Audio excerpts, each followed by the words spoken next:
नमस्कार, आप देख रहे हैं जी पुरवैया। मैं हूं आपके साथ सुमित झा। आज बड़ी बहस नहीं, आज बड़ा खुलासा कटिहार कांड को लेकर। वो कटिहार कांड जिसने सड़क से लेकर सदन तक हड़कंप मचा दिया है।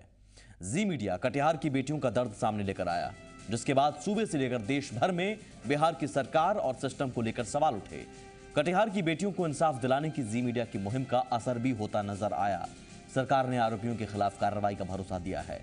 एडीजी ने 2 हफ्ते में सभी आरोपियों को गिरफ्तार करने का दावा किया है, लेकिन अभी भी कटिहार कांड को लेकर कई अनसुलझे सवाल हैं। आखिर वो कौन से चेहरे थे जिन्होंने कटिहार की बेटियों को दबाने की कोशिश की?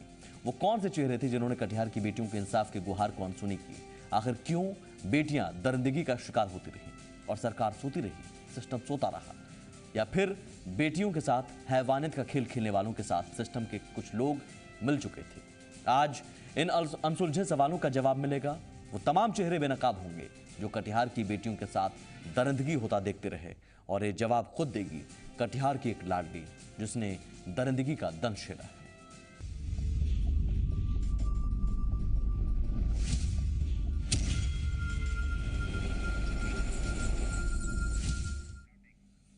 कटिहार की बेटियां सिसक रही हैं। ख्वाबों को संजोने की उम्र में उनका खामोशी से नाता जुड़ चुका है। उनके मां बाप को बच्चियों के भविष्य की चिंता सता रही है। इंसाफ की आस में बेटियां आज पूछ रही हैं कई सवाल। गौर से सुनिएगा। इंसाफ दिला दीजिए सर, हम मार जाएंगे सर, हाथ जोड़ के बोल जाए सर, हमको इंसाफ दिला दीजिए। मैं एक पीड़ित, अब यही नाम ही मेरी पहचान है। 12 साल की हूँ। यूं तो ये उम्र सपने देखने की होती है। सपना खुद की पहचान बनाने का, पढ़ लिख कर कुछ बनने का। लेकिन सपने को पूरा करने के लिए जिस स्कूल में गई, वहीं चंद दरिंदों ने उन ख्वाबों को हमेशा के लिए खामोश कर दिया।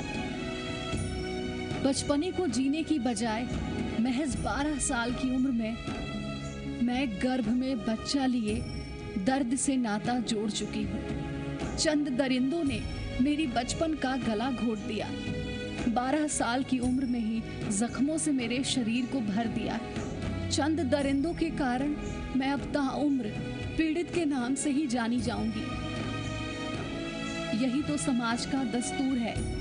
कानूनी किताब भी तो यही कहता है कि मेरी पहचान समाज के सामने नहीं लाई जा सकती है। मेरा चेहरा आपको नहीं दिखाया जा सकता है। मैं अब दुनिया के सामने नहीं आ पाऊंगी। अपनी सहेलियों के साथ खेलने नहीं जा सकूंगी। पढ़ने के लिए स्कूल नहीं जा पाऊंगी। जिंदगी भर के लिए अब अपने घर में बंद रहूंगी। हर पल गर्भ में पल रहे बच्चे के साथ मौत का इंतजार करती रहूंगी।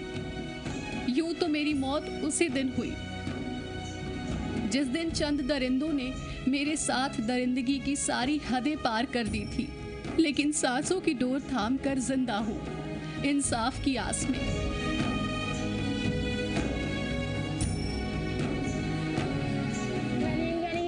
इंसाफ दिला दीजिए सर, हम मार जाएंगे सर, हाथ जोड़ के बोल जाए सर, हमको इंसाफ दिला दीजिए। लेकिन पीड़ित सिर्फ मैं ही नहीं, मेरी जैसी कुछ और बेटियां भी हैं जिनके साथ भी दरिंदों ने वहशत की हर हदें पार की। उनमें तो कुछ की उम्र 8 साल है तो किसी की 10 साल। इस उम्र में हमें बच्चियां ही तो कहा जाता है। लेकिन आज गर्भ में बच्चे के साथ हर मौत के मुंह में जा रहे हैं हम। मेरी उन सहेलियों का भी दर्द सुनना चाहेंगे। स्कूल से आ रहे थे, मुंह में कपड़े डाल के बोला कि हम तुमसे शादी करेंगे। तो जबरदस्ती हमारे गले में चाकू लगा के हमको बेइज्जत किया।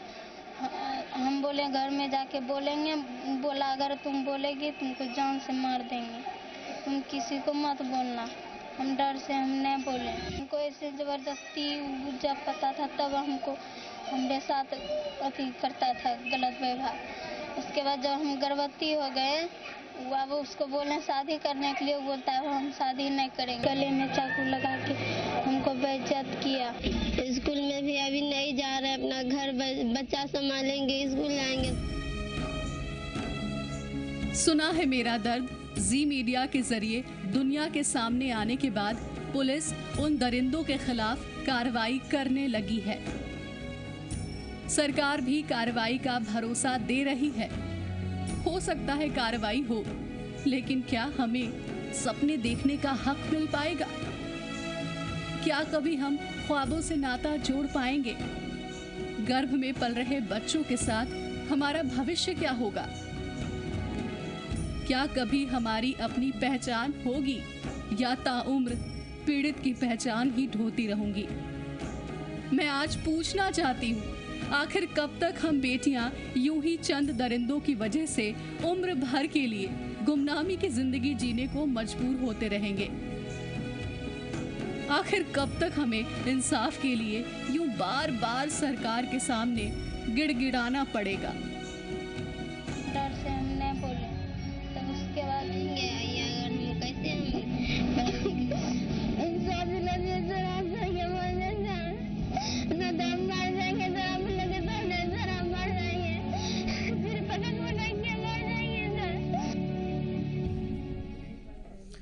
इनकी ये दर्दनाक गुहार सुनकर आप भी सिहर उठेंगे, आपके भी रोंगटे खड़े हो जाएंगे, आपके भी आंखों में आंसू आ जाएंगे। लेकिन आखिर वो कौन से चेहरे थे, सिस्टम के वो चेहरे कौन से थे जिसने इन बेटियों की आवाज़ को दबाने की कोशिश की? आज वो चेहरे बेनकाब होंगे। आप रहिए हमारे साथ अगले 1 घंटे, क्योंकि उन चेहरों को बेनकाब करने के लिए खुद हमारे साथ इस वक्त मौजूद हैं कटिहार की एक बेटी जिसने दरिंदगी का दंश झेला है। हम इन्हें सबीना के नाम से संबोधित करेंगे क्योंकि हम इनकी असली पहचान का खुलासा नहीं कर सकते हैं। और उनके साथ उनके परिजन भी मौजूद हैं और साथ ही स्टूडियो में हमारे साथ मौजूद हैं श्रुति सिंह, वकील हैं, और साथ ही सुमन लाल, सामाजिक कार्यकर्ता और प्रयास भारती संस्था की अध्यक्ष भी हैं आप, जिसकी सर्वे की रिपोर्ट बताती है कटिहार में चौंकाने वाला आंकड़ा नाबालिग बच्चियों के साथ बलात्कार को लेकर। लेकिन सबसे पहले सबीना, मैं आपके पास आना चाहूंगा। सबसे पहले आपके दर्द को लेकर जी मीडिया आपके साथ है, संवेदना जाहिर करता है और लगातार आपको इंसाफ दिलाने के लिए हम आपके साथ खड़े हैं। मुझे ये बताइए कि शुरुआत में जब आपके साथ कुछ लोगों ने गलत किया तो फिर आप कहाँ गई इंसाफ की गुहार लगाने, और फिर उसके बाद क्या हुआ? मुझे सिलसिलेवार ढंग से बताइए हमारे दर्शकों को।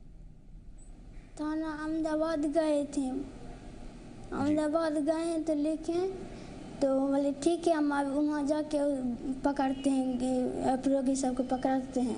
कब गई थी, कौन सी तारीख? तारीख तो नहीं जानते हैं सर, क्या तारीख को गए थे। महीना आपको याद होगा? मैंने 17 तारीख को केस किए थे, 2009 महीना 2014 को केस किए हैं, 17 तारीख को केस किए। तो अब तक पुलिस भी यहाँ नहीं आया है, उसको पैसा दे के नाम कटा दिया है 3 आदमी का, 4 में से 3 आदमी का नाम काट के हटा दिया है। 4 में से 3 आदमी का नाम, जो आरोपी थे उनमें से 3 आदमी का नाम हटा दिया गया जी। वो 4 आरोपी कौन कौन थे? वो टुल्लू हुसैन, वसीम राजा, चुन्ना आलम का नाम कटाया। वसीम राजा बोल रहा है कि हम कितना बड़ा आदमी है, स्कूल का पैसा निकाल के 3 आदमी का नाम कटा लिए हैं। अब किसी भी दिन अपने भाई का, घर वालम का बेल कर सकते हैं। तुम जिंदगी भर अपने घर में सरेगी, अब तुम जिंदगी भर सरेगी। मेरे भाई का ज़िंदगी बनेगा, तुम्हारा ज़िंदगी अब नहीं बनेगा। हम स्कूल गए थे पढ़ने के लिए, एक सपना लेके गए थे कि पढ़ लिख के आप कुछ नौकरी लेना चाहते थे, माँ बाप का सहारा करना चाहते थे, पर वही सपना वही स्कूल में वसीम राजा गौरव वाला मेरे सपने को चूर चूर कर दिया। अब कभी मैं क्या हम पढ़ नहीं सकते हैं सर? क्या हमको पढ़ने का शौक नहीं, हमको नौकरी लेने का ही नहीं है सर। माँ बाप का ही करते थे कि हिफाजत कर देंगे। बहुत गरीब घर की लड़की हैं, रहने के लिए घर नहीं है सर। टूटा फूटा घर है और रोज वसीम राजा बोलता है कि टूटा फूटा घर में हम तुम्हारे रात आके आग लगा देंगे रात में। सोने में डर लग रहा है। रात करने तो बहुत कठिन रात करते हैं, बहुत मुश्किल है। कैसे सोएंगे सर? घर में कोई ठीक नहीं, आग भी लगा सकता है मेरे पूरे परिवार को। मेरी मम्मी दादी लोग को सबको धमकी देता है। सबके यहाँ गए, एसपी जितना एसपी डीएसपी सबके डीएम में सबके पास गए, अपना ज़िंदगी यही मांगने के लिए सबके पास गए। कोई कुछ नहीं कर रहा है, सब हमको डांट के भगा देता है। सबीना, आपका दर्द मैं समझ पा रहा हूँ, और मैं अपने दर्शकों को बताऊं कि अब तक के करियर में कई बार इस तरह के मामलों को हम दिखाते रहे हैं, खबरें दिखाते रहे हैं, लेकिन हम भी जिस पेशे से हैं, ज़ाहिर है संवेदना है और बहुत हद तक हम लोग अपनी भावनाओं को कंट्रोल रखते हैं। लेकिन आज शायद आपके दर्द को यूँ सुनकर मैं भी अपनी भावनाओं पर काबू नहीं रख पा रहा हूँ।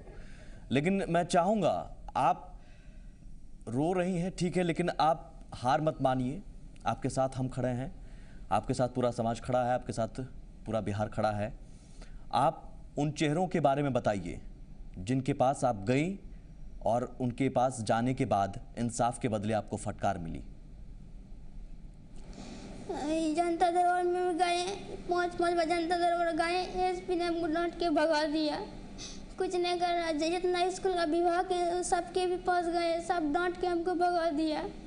जो पूर्णिया के डीएम भी है, जो उसके भी पास गए, वो भी नहीं कुछ का, डांट के भगा दिया। तारिक अनवर के भी पास गए थे, तारिक अनवर सिर्फ बोले हम एसपी को बोलते हैं बस, और कुछ नहीं हुआ है। अब तक कोई कुछ नहीं, हमको इंसाफ कब मिलेगा सर? हम सिर्फ इंसाफ के घर में करिए, कोई ठीक नहीं, हम मर भी सकते हैं सर। नहीं सबीना, आप हिम्मत मत हारिए। मैं आपके साथ जो हैं बैठे हुए आपके परिजन, मैं उनसे भी सवाल करूंगा। सर मुझे ये बताइए, आप भी दर दर की ठोकरें अब तक खा चुके होंगे इंसाफ के लिए। मैं चाहूँगा कि आज आप कहिए, आप सच्चाई सामने लाइए कि कहाँ कहाँ आप गए अब तक, किस किस तारीख को गए और वहाँ आपको जवाब क्या मिला।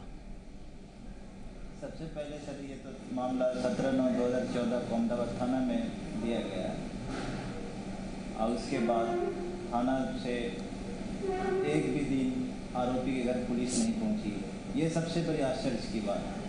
एक चौकीदार को भी उसके घर अब तक नहीं, आज की तारीख तक भी नहीं मिला है। अभी तक कोई नहीं पहुंचा है? कोई नहीं पहुंचा सर, एक चौकीदार उसके यहाँ नहीं पहुंचा है, एक पुलिस के अधिकारी देखने नहीं आए हैं। और इंसाफ के लिए थाना से लेकर एसपी तक, डीआईजी तक को हम लोगों ने आवेदन जाके दिया इस लड़की पीड़िता को लेकर, लेकिन सब ने हमें दुत्कारा। एसपी ने तो डांट कर भगा ही दिया। डीएम के पास गए, उसने भी कोई जवाब नहीं क्या कहा? क्या कहा वो वहाँ के अधिकारी ने, क्या कहा आपको? एसपी ने कहा कि हम लोग ने छानबीन किया, उससे आपका मामला हम लोग को झूठा लगता है। हम कहें कि हमारी बच्ची के पेट में बच्चा पल रहा है तो ये भी आपको झूठ लगता है सर? तो बोला कि जाइए, हम लोगों को जो करना है हम करेंगे, आपकी बात को हम लोग नहीं मानेंगे। डीएम के पास गए तो उसने भी हमें दुत्कार के भगा दिया। डीओ के पास गए, स्कूल विभाग के हर ऑफिसर के पास गए, डीआईजी के पास 2 बार गए, लेकिन उन्होंने भी हमारी बात को अनसुना कर दिया। 14/10/2014 को डीआईजी के पास पूर्णिया जनता दरबार में आवेदन दिए। 14/11/2014 को 2 बार डीआईजी से मिले सर, लेकिन सिर्फ देखते हैं यही आश्वासन। हमने इस मामले को लेकर डीजीपी, आईजी, डीआईजी सबको लिखा, सबका रजिस्ट्री हमारे पास मौजूद है। डीजीपी से सर मैंने फ़ोन पर अपने फ़ोन से खुद बात की, उन्होंने भी कहा कि आपने हमको रजिस्ट्री किया, वो रजिस्ट्री नहीं मिला, हम कोई कार्रवाई नहीं कर सकते। सबीना, मुझे ये बताइए कि जब आपके साथ इस तरह की घटना हुई, आप स्कूल जाती थी उस वक्त? नहीं सर, स्कूल कैसे जाएंगे सर? स्कूल जाना बंद हो गया है, और स्कूल जाने से डर लगता है क्योंकि वसीम राजा स्कूल में कोई ठीक नहीं, हमको चोरी बोला कि छुरा भोग देंगे, छुरा भोग के पेट में स्कूल में ही गाड़ देंगे, इसलिए डर लग रहा है, बहुत डर लग रहा है स्कूल जाने में। कैसे स्कूल जाएंगे सर? आपके घर से जो स्कूल का रास्ता है, क्या उस रास्ते में भी कई बार आपको धमकाने की कोशिश की गई? मेरा पीछा करता है, जब बाहर से जो निकलते हैं मेरा पीछा करता है, इसलिए डर लगता है, घर से ना निकलते हैं। बोला तुम जहाँ घर से निकलेंगे तुमको जान से मार देंगे, इसलिए नहीं निकलते सर, बहुत डर लग रहा है रहने में। उस स्कूल में आपके साथ कुछ और भी बच्चियां थीं जिनके साथ कुछ ऐसा हुआ, या कुछ और स्कूल में? जी हुआ तो है, उन सब से भी हुआ है। और उन्हीं लोगों ने किया है? जी। ये पिछले कितने दिन से आप लोगों के साथ, आपके साथ और भी बच्चियां जो आप कह रही हैं उनके साथ गलत काम होता रहा? कई बार ऐसे किया सर हमसे, किसी कमरे में जबरदस्ती जो चिल्लाने की प्रयास की, मुंह में कपड़ा ठूंस था, कुछ इतना डराया मुन्ना वसीम राजा, डर के मुझे बोलिए ना निकलता था सर, तरतराता था, क्या करेंगे सर, गरीब घर की लड़की है। और हाँ। जब ये मामला आपने अपने परिवार वालों को बताया, ये कब बताया आपने अपने परिवार वालों को? दूसरे ने बात बोली कि वसीम राजा अगर जी बताएगी तो तुम स्कूल आती है, तुमको स्कूल में मार देंगे जान से। कई बार से हमको बोला, नहीं बोले। फिर दूसरा दिन हम बोले मम्मी को बोले, तो मम्मी टीचर को बोले, वसीम राजा को बोले, तो फिर मम्मी को डांट के भगा दिया, मार धक्का मार के भगा दिया। ज़्यादा कुछ बोलेगी तुमको भी मारेंगे, तुम्हारी बेटी को भी मारेंगे। और मेरी मम्मी आ गई वहाँ से रहते रहते। वाकई ये आपकी एक एक बात, एक एक शब्द सुनकर किसी के भी रोंगटे खड़े हो जाएंगे, किसी का भी कलेजा कांप जाएगा, दिल दहल जाएगा। और पता नहीं क्यों सरकार और सिस्टम इस हद तक संवेदनहीन कैसे हो गया है, जो ऐसे दर्द को सुनकर भी दरकिनार कर देता है। मैं एक छोटा सा ब्रेक लूँगा। ब्रेक के उस पार सुमनलाल जी हमारे साथ हैं और श्रुति जी भी हमारे साथ हैं। क्या इस मामले में किस हद तक लापरवाही हुई सिस्टम की, पुलिस की, और कौन दोषी हैं, हम वो भी समझने की कोशिश करेंगे, और क्या उनके खिलाफ कार्रवाई होगी। आप लगातार देखते रहिए ऑपरेशन लाडली।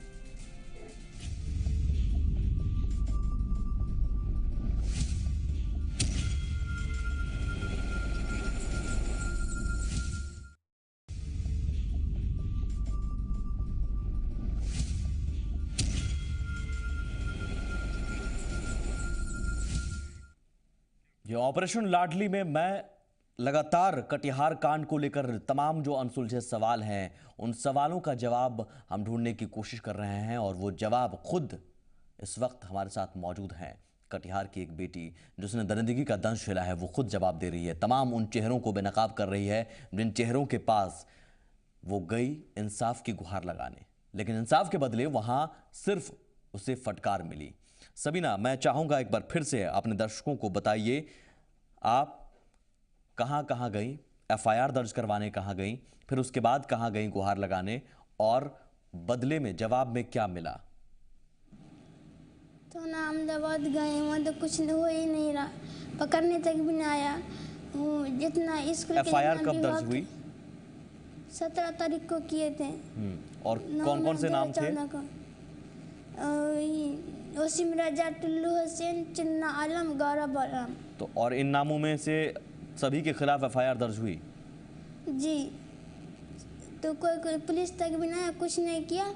स्कूल के जितने विभाग के उसके भी पास आए तो वो भी डांट के भगा दिया। उसके उनके पैर भी पकड़े तो भी डांट के, हम कैसा, हमको इंसाफ इंसाफ दिला दीजिए, वो भी कुछ नहीं किए।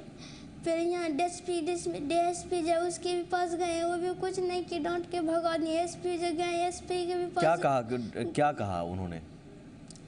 एसपी के पास गए तो एसपी तो कुछ हमको बोलने ही नहीं दिया, डांट के भगा दिया, बोल के जाओ यहाँ से, बस डर से निकल गए। और डीएसपी साहब के पास गई तो क्या उन्होंने कहा? एसपी के पास गए थे तो डांट के भगा दिया, बोले जाओ यहाँ से, भागो यहाँ से। हम डर से भाग गए, निकल गए डर से, कुछ नहीं बोलने दिया, कुछ नहीं किया। एसपी भी कुछ नहीं किया कर रहा है। जो डीएम के भी पास गया, डीएम सिर्फ बोलता ठीक है हम देखते हैं, बस यही बोल के रह गया, वो भी कुछ नहीं कर रहा है। जो पूर्णिया के डीआईडी हैं उसके भी पास गए हैं तो वो भी बोला ठीक है हम देखते हैं। अभी कहाँ जहाँ अपने इंसाफ के लिए कहाँ दौड़े हैं सर, मगर कोई हमको इंसाफ नहीं दिला रहा है, कोई कुछ नहीं कर रहा है। हम इंसाफ के लिए मौत के कुएं में करेंगे, हमको इंसाफ कब मिलेगा? सबीना, हिम्मत मत हारिए, इंसाफ आपको मिलेगा और इंसाफ हम दिलवाएंगे। लगातार जी मीडिया आपके साथ है। श्रुति जी, गरीब घर की लड़की है, जब भी पेड़ मिलता वही कहते हैं, महीना में मिलता नहीं मिलता तो भूखे रह जाते हैं। सब्जी खरीदने के लिए पैसा तक भी नहीं कि सब्जी खरीदेंगे। इलाज करने का तो पैसा नहीं था, हम अपने इलाज कैसे करें? हम सोचते कि मारी जाएंगे तो अच्छा रहेगा। सिर्फ इंसाफ के लिए हम जिंदगी। नहीं सबीना, हिम्मत मत हारिए आप, और ज़रूर उम्मीद रखिए इंसाफ आपको मिलेगा। तमाम लोग आपके साथ हैं। श्रुति जी, जो सबीना कह रही है कि शुरुआत से नीचे से लेकर ऊपर तक वो गई, आप मान रहे हैं कि सिस्टम में अगर हम आरोपी को दोषी माने तो क्या वो लोग दोषी नहीं हैं जिन्होंने सबीना या सबीना जैसी लड़कियों की आवाज़ को दबाने की कोशिश की, इंसाफ की गुहार नहीं सुनी? देखिए, क्रिमिनल अमेंडमेंट एक्ट के बाद public servant, police officials, administrative officials की इनकी जवाबदेही है कि रेप के मामले को नहीं दबाएं, इमीडिएट कार्रवाई करें। इसके रहते हुए 6 महीने की सज़ा का भी प्रावधान है। इसके रहते हुए इन लोगों ने मामले को दबाया। जो दोषी थे उनका नाम हटाया। लड़की बार बार चीख कर कह रही है, बेचारी के पास खाना नहीं है। एफआईआर तो इन्होंने किसी तरह दर्ज किया, दोषियों पर कोई कार्रवाई नहीं की और उल्टे लड़की को दर दर ठोकरे खाने के लिए छोड़ दिया। सारे लोग नए कानून के अंतर्गत दोषी वो सारे लोग, मैं चाहूँगा सारे लोग मतलब जो भी पुलिस ऑफिशियल्स हैं, मान लीजिए कि ये लड़की जो बता रही है कि एसएचओ के पास गई, अहमदाबाद बार बार नाम ले रही है, एसएचओ ने नहीं कार्रवाई की, केस को दबाया। डीएसपी ने 3 नाम को निकाला, बार बार कह रही है कि ये पैसे की धमकी देते हैं। स्कूल प्रेमिसेस में घटना हुई, स्कूल के हेडमास्टर उसमें आरोपी हैं, उनका नाम हटा दिया गया और टुल्लू हुसैन का नाम ले रही है और एक व्यक्ति का नाम ले रही है। इन सभी लोगों का नाम हटाया गया। मामले में अभी तक कोई कार्रवाई नहीं की गई। एफआईआर में 376 का जो आरोप बन रहा है उसको भी इन लोगों ने यौन शोषण किया, शादी का, बताइए माइनर लड़की है, इसको शादी का झांसा दिया गया। इस तरह का एफआईआर कैसे पुलिस लिख सकती है? ये तभी बात समझ में आती है कि यहाँ के पुलिस ही नहीं, यहाँ के बिहार की जो जनता है या बिहार के जो रिस्पॉन्सिबल लोग हैं, उनके समझ में जो संवेदनशीलता होनी चाहिए वो उसको ख़त्म कर चुके हैं। बहुत ही क्लियर आपने टीवी में दिखाया है कि जितन राम मांझी जो हमारे मुख्यमंत्री हैं, मैं दिखाने वाला हूं, मैं वो बयान चाहूंगा पहले वो सुना जाए। तो उसके बावजूद अगर थाने में जो मामला है उसको दबाया जाता हो और लोग कंटिन्यूअस कानून के अगेंस्ट में काम करते हो तो इनके ऊपर सख्त से सख्त कार्रवाई ना करके दोषियों का नाम हटा करके पता नहीं इन लोग क्या साबित करना चाहते हैं। मैं सीएम मांझी का वो बयान सुनवाना चाहूंगा। दरअसल एक उम्मीद होती है सूबे के मुखिया से, कटिहार की बेटियों का दर्द जब सामने आया, दरिंदगी का मामला सामने आया तो सवाल सरकार पर उठे, लेकिन सवाल के जवाब में सीएम जितन राम मांझी कुछ ऐसा बोल गए जो न सिर्फ हैरान करता है बल्कि सरकार की मंशा पर भी सवाल खड़े करता है। जिनके साथ भी दुष्कर्म हो रहा है और बाहुबली लोग वहाँ दुष्कर्म कर रहे हैं। देखिए, बातें प्रकाश में आई है, उन बच्चियों से संपर्क साधा जाता है और ये मारना सब्सटेंटिव होगी जिसके साथ एक घटना घटी है, उससे भी हम लोग संपर्क करके कोशिश करेंगे कि उन लोगों को आपस में मिला करके उनका दाम्पत्य जीवन ये करें। अगर ऐसा नहीं करेंगे तो जो कानून के अंतर्गत होता है सीरियस से सीरियस कार्रवाई करेंगे और उसके लिए फास्ट ट्रैक कोर्ट बना करके उनको जल्दी से जल्दी सजा दिलाएंगे और ये बच्चियाँ जिन पर दुष्कर्म हुआ है इनको जो भी राहत संभव हो सकेगा हम लोग देंगे। श्रुति जी, ये बयान है सीएम साहब का, क्या आप मानते हैं इस बयान को कैसे देखा जाए?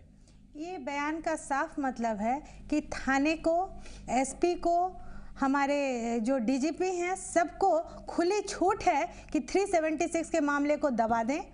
376 के मामले को यौन शोषण किया, शादी का झांसा दे करके, और शादी करने को महिला इच्छुक है ऐसा मामला बना करके सारे आरोपियों महिला है भी नहीं, नाबालिग है। इसीलिए बहुत ही दुखद है कि ऐसे मामले को दबाया जाना और स्कूल प्रेमिसेस में घटना और इस तरह का बयान, ये कभी भी महिलाओं को अभी इस सेंचुरी में न्याय इस तरह के लोग रहने पे नहीं मिलेगा, नहीं मिल सकता। सुमन लाल जी, आपकी संस्था ने सर्वे भी किया, क्या उस जगह की हकीकत है और जो कुछ मामले एफआईआर में दर्ज हुए उन मामलों में तो इंसाफ नहीं मिला, लेकिन क्या जो दर्ज हुए उसके अलावा भी कई और मामले हैं जो शायद सामने भी नहीं आए?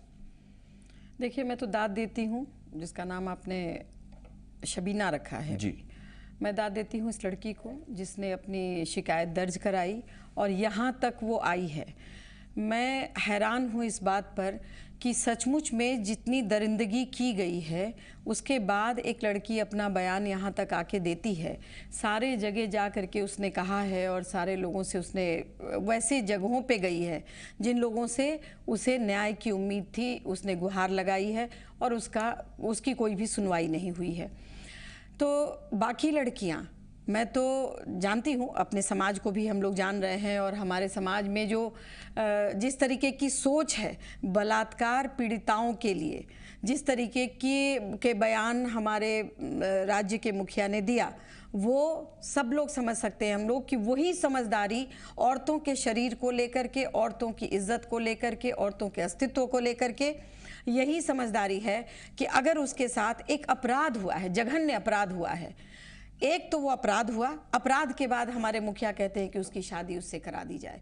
मैं समझ नहीं पा रही हूँ कि ये किस तरीके का दिवालियापन हम लोगों का हो गया है कि हम एक नाबालिग लड़की को, अपने संविधान की भी हमें चिंता नहीं है, हमें कानून की भी चिंता नहीं है, हम सब चीज़ को ताक पर रख करके किस हक से इस तरीके का बयान देते हैं, इस तरीके की बात की हम मैं इसी सवाल को लेकर सबीना के पास जाऊंगा। सबीना, सीएम साहब ने कहा है कि शादी आपकी करवाई जाएगी, कोशिश की जाएगी शादी करने की। हमको इंसाफ मिलना चाहिए सर, बस हमको इंसाफ चाहते हैं और कुछ नहीं चाहते हैं सर। हमको इंसाफ दिला दीजिए, हाथ जोड़ के बोलते हैं। लड़के से ये वो कह रही है बार बार इंसाफ चाहिए, शादी आपको उस लड़के से करवाने की बात हो रही है जिस लड़के ने आपके साथ हमको इंसाफ चाहिए सर, हमको इंसाफ चाहिए। आप लोग भरोसा है कि हम लोग हमको इंसाफ जरूर दिलाएंगे। बिल्कुल भरोसा रखिए, जरूर दिलाएंगे इंसाफ हमको, बिल्कुल भरोसा रखिए। सबीना, आपके साथ जो परिजन है मैं उनसे भी पूछूंगा। शादी की बात कही जा रही है, सीएम साहब ने कहा है, पहली प्रायोरिटी उन्होंने कही, दूसरी प्रायोरिटी भी कही है कि कार्रवाई होगी, कार्रवाई की बात भी कही है, मैं उसको दरकिरार नहीं करूंगा, लेकिन पहली प्रायोरिटी, पहली बात जो कही है, दाम्पत्य जीवन बसाएंगे। दाम्पत्य जीवन को लेकर आपकी क्या सोच है? इसकी शादी कराने का तो कोई सवाल ही नहीं उठता और उनके साथ ये बच्ची कभी खुश भी नहीं रह पाएगी। तो मेरा तो मानना है कि उसको जल्द से जल्द, जितनी जल्दी हो, कड़ी से कड़ी सजा दिलाई। ठीक है, मैं सबीना आपके पास आऊँगा। फिलहाल जी मीडिया लगातार आपकी दर्द को दिखाता रहा है, आपके दर्द को सामने लाया, हमने सवाल पूछा। एडीजी साहब ने कहा है कि जल्द गिरफ्तारी होगी, एसपी साहब ने कहा है कि स्पेशल टीम गठित कर आरोपियों की गिरफ्तारी के लिए कोशिश शुरू हो गई है और आपको भी सुरक्षा मुहैया कराने का दावा किया जा रहा है। मैं पूछना चाहता हूं आपसे कि आप सुरक्षित हैं, इस वक्त महसूस कर रही हैं आप अपने घर में, आपको पुलिस की तरफ से भरोसा मिला है? पुलिस की तरफ से कोई अब तक मिलने आया है? नहीं सर, कोई भी नहीं आया है, कुछ आई भी नहीं कर रहा है, चौकीदार तक भी नहीं आया है उसके घर, कुछ नहीं हुआ है सर। इंसाफ के लिए कौन गाना दौड़े सर, इंसाफ के लिए भीख मांगने चले गए थे मगर कुछ नहीं हो रहा है सर। अभी तक आपको कोई धमकी भी अभी भी मिल रही है? अभी भी धमकी दे रहा है सर वसीम राजा। वो आपके घर पर फिर आ रहा है क्या? घर पे आके धमकी देता है सर। कब, पिछली बार कब धमकी दिया था उसने? घर में धक्का मार देता, टट्टी में धक्का मार देता है सर। पिछली बार कब धमकी दिया था उसने? यहाँ आए थे, यहाँ भी आए थे तो हमें पीछा कर रहा था कि जान से मार देंगे तुमको या तो मोटरसाइकिल से चपा देंगे। बहुत मुश्किल से आए थे कटिहार। जी, ये स्थिति है अभी भी आरोपी खुलेआम धमका रहा है और क्या इस हद तक बेशर्म है वहां का प्रशासन? श्रुति, इससे हम लोग इनकार नहीं करेंगे क्योंकि सिर्फ वहां का नहीं, पूरे बिहार का अगर आप डाटा लेंगे और सारे एफआईआर का आप अगर सर्वे करा लेंगे, इतना सब कुछ होने। एडीजी साहब कह रहे हैं कि गिरफ्तारी होगी, सुरक्षा दी जाएगी, लेकिन अभी भी गिरफ्तारी अगर कोशिश होती तो शायद आरोपी इस हद तक खुलेआम नहीं आता और धमकाता। आप सोचिए कि एक तरफ एडीजी साहब जो है आपको सुरक्षा देने की बात करते हैं। एसपी साहब जो है वो कहते हैं कि इमीडिएट कार्रवाई करेंगे। किस एफआईआर पर?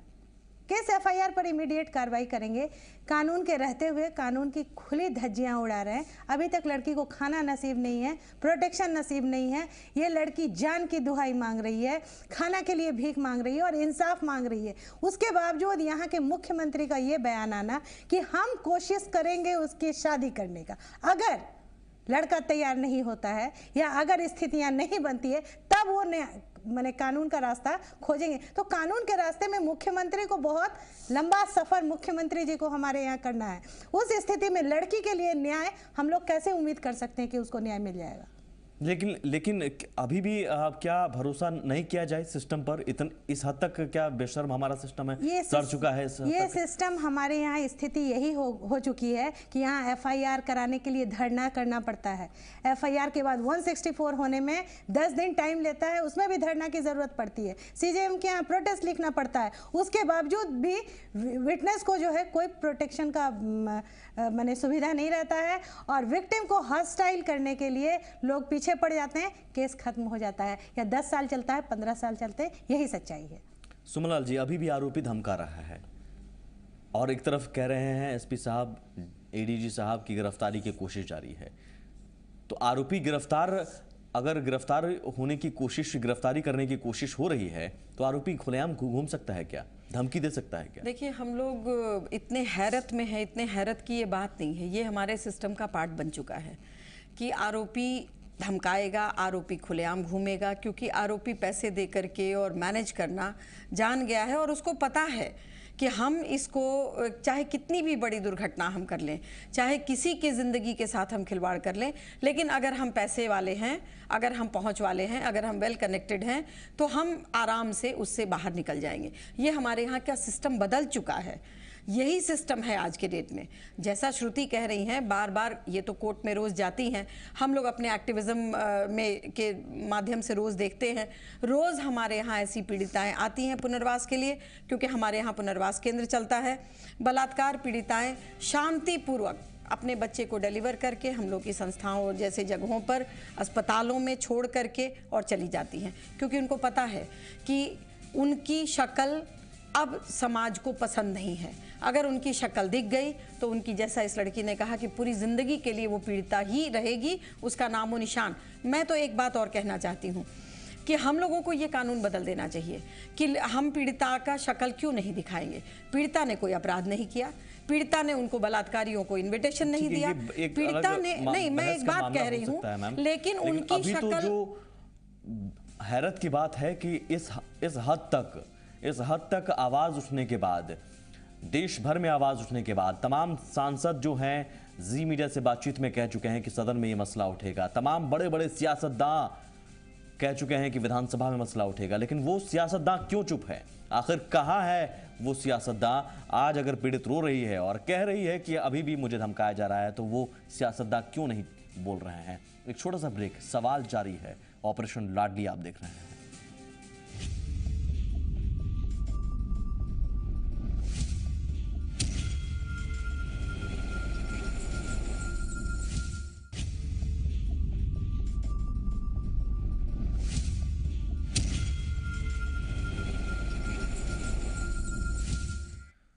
तो ऑपरेशन लाडली में कटिहार कांड के हम उन चेहरों को बेनकाब कर रहे हैं, वो चेहरे जो आरोपी तो नहीं हैं लेकिन आरोपी से कम नहीं, क्योंकि उन्होंने इंसाफ की आवाज को दबाने की कोशिश की। वो पुलिसकर्मी है नीचे से ऊपर तक, जो लगातार कटिहार की एक बेटी हमारे साथ मौजूद है, दरिंदगी का दंश जिसने झेला है, सबीना हमने उनका नाम रखा है।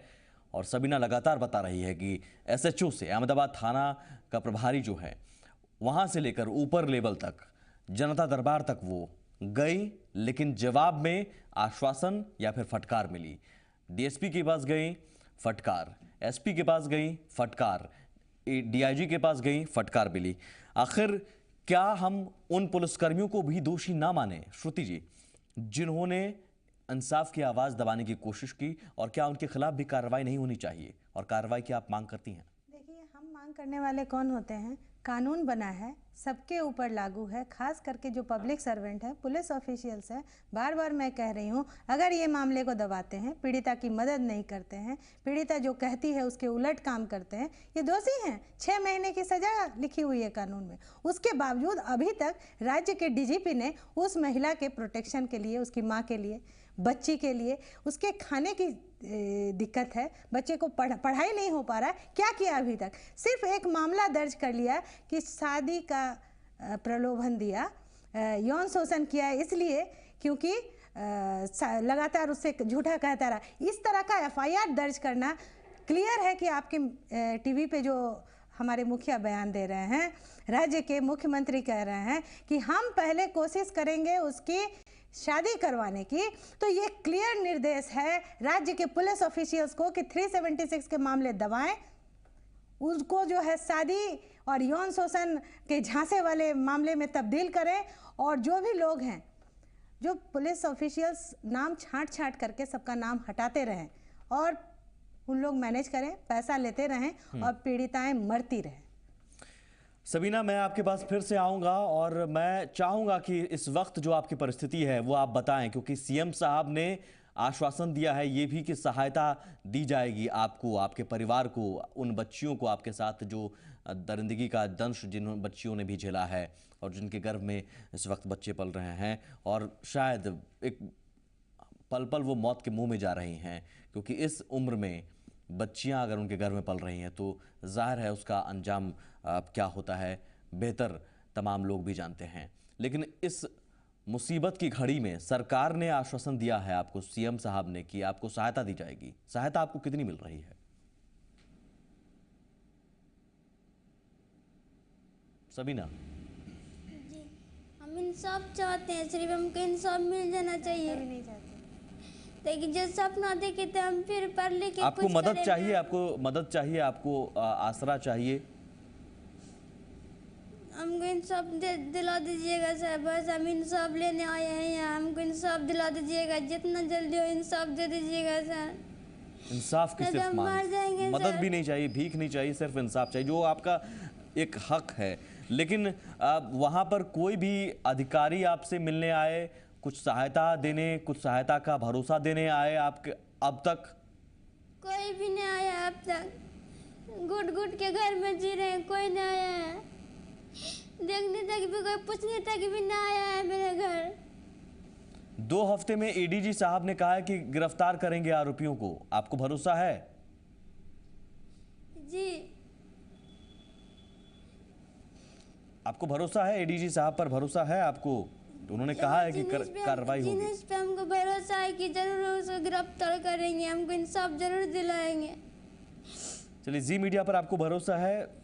जी, हमको भरोसा है, बहुत भरोसा है। ये जरूर है कि हम लगातार इस मुद्दे को उठाते रहें, लेकिन विडंबना है कि हम कार्रवाई नहीं कर सकते हैं। कार्रवाई सरकार को, सिस्टम को करना होगा, लेकिन हमारी जवाबदेही यही है कि सरकार जब तक कार्रवाई नहीं करेगी, पुलिस जब तक कार्रवाई नहीं करेगी और जब तक इन बच्चियों को इंसाफ नहीं मिलेगा, तब तक हम चुप नहीं बैठेंगे। मैं एडीजी साहब का वो बयान मैं भी सुनवाना चाहूँगा जिनमें उन्होंने दावा किया है, बड़े ज़ोर शोर से दावा आप सुनिए। लेकिन मैं चाहूँगा कि अगर सिस्टम का कोई भी बड़ा अधिकारी, कोई भी अगर मंत्री सुन रहे हैं तो गौर से सुनिएगा साहब, आपके दावों की हकीकत क्या है। आज भी पीड़ित कह रही है कि उसे आज भी धमकाया जा रहा है, लेकिन पहले एडीजी साहब का बयान सुनिए। उसमें एक आदमी की अभी गिरफ्तारी हुई है और बाकी, जैसे मैंने पुलिस अधीक्षक को फ़ोन करके उनसे जानकारी ली है, उनको कहा गया है कि 1 सप्ताह के अंदर उनकी गिरफ्तारी सुनिश्चित करें। गिरफ्तारी नहीं होती है तो कुर्की जब्ती करें और उन पर आरोप गठित करके चार्जशीट दें और उनका स्पीडी ट्रायल कराएं। पुलिस मुख्यालय इस मामले को बहुत ही गंभीरता से ले रहा है। श्रुति जी, आपको इस बयान में गंभीरता नजर आता है, लेकिन बयान के अंदर आप जाएं और जो पीड़ित अभी कह रही है, जो सबीना कह रही है, गंभीरता आपको नजर आ रही है? देखिए, गंभीरता तो ये है कि उस स्कूल के प्रेमिसेस में जहां हुआ है, स्कूल के हेडमास्टर लगातार धमकी दे रहे हैं, स्कूल के हेडमास्टर के नॉलेज में हुआ है और वो कंटिन्यूअस पीड़िता को तंग कर रहे हैं, उसकी माँ को परेशान कर रहे हैं, अपना नाम केस से हटाए हैं, डीएसपी को दे रहे हैं। ये पीड़िता का बयान है। तो किस तरह का काम ये लोग गंभीरता से करेंगे, हम लोगों को डाउट है। सुमनलाल जी, लेकिन जो एक हफ्ते का वक्त दिया गया, आपको लग रहा है कि एक हफ्ते में आरोपी गिरफ्तार हो जाएंगे, कुर्की जब्ती हो जाएगी? 3 दिन बीत चुके हैं एक हफ्ते में, क्योंकि 2 तारीख का बयान है। देखिए, अब उन्होंने कहा है तो हमें एक बार भरोसा करना चाहिए, क्योंकि अभी तक सही कह रहे हैं आप, 3 दिन गुजर चुका है, लेकिन कल का दिन, कल का सूरज शायद कोई नई उम्मीद के साथ आ जाए शबीना के लिए, हम यही उम्मीद करते हैं। लेकिन और प्रेशर, सबसे बड़ा सवाल सुरक्षा को लेकर है। आज अगर सबीना कह रही है कि उसे अभी भी धमकाया जा रहा है, जी तो नहीं, मैं आपके माध्यम से हमारे एडीजी साहब को ये कहना चाहती हूँ कि सबसे पहले तो वो उसे सुरक्षा मुहैया कराएं, ताकि उसकी जान माल का खतरा नहीं हो। ऐसा नहीं हो कि उसकी जान चली जाए और हम अपने बात का भरोसा दिलाते रहें और उस भरोसे को लेने वाला कोई रह ना जाए, तो ये देर ना हो जाए, कहीं देर ना हो जाए वाली बात हो जाएगी। तो मैं तो यही कहूँगी, रिक्वेस्ट करूँगी कि सबसे पहले उनको सुरक्षा दी जाए, उनके परिवार को सुरक्षा दी जाए, और जैसा जीतन राम मांझी जी ने, हमारे मुख्यमंत्री जी ने कहा है, उनको वो लड़की भले ही इस वक्त पागलपन में है, बिल्कुल दर्द में है, पीड़ा में है और इंसाफ की गुहार लगा रही है, लेकिन उसके पेट में बच्चा पल रहा है। वो शायद इस जगह पे पहुंच चुकी है कि अब बच्चा शायद एबॉर्ट भी नहीं किया जा सके।